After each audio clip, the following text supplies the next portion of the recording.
Pakistan Peoples party بندن نے شہید ذوالفقار علی بھٹو کی 40ویں برسی کے موقع پر ان کی پاکستان کے لیے گراں قدر خدمات پر خراج تحسین پیش کیا۔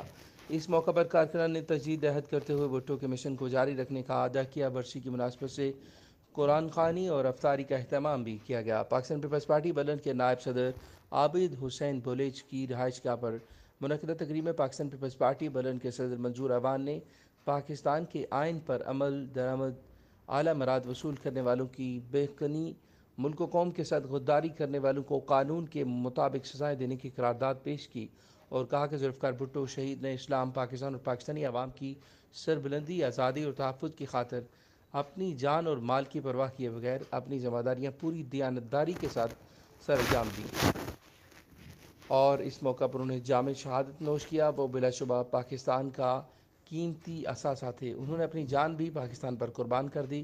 ہم ذوالفقار علی بھٹو جیسے عظیم رہنما کھو چکے ہیں، لیکن ان کی سوچ، نظریے، خدمات اور کردار ان کو زندہ جاوید بنا دیا ہے۔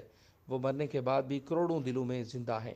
عابد حسین بلوچ نے کہا کہ ہم اپنے قائد کے مشن اور فلسفہ کو جاری رکھتے ہوئے ان سے تجدید عہد کا اعادہ کرتے ہیں۔ پاکستان جرمن پریس کلب کے چیئرمین ظہور احمد نے ذوالفقار علی بھٹو سمیت پارٹی کارکنان کے لیے دعائے مغفرت کی۔ اس موقع پر Pakistan Peoples Party youth wing Berlin کے صدر جہانگیر سردار سمیت کارکنان نے بھرپور شرکت کی۔ رپورٹ متی اللہ جان، برلن، PNP نیوز۔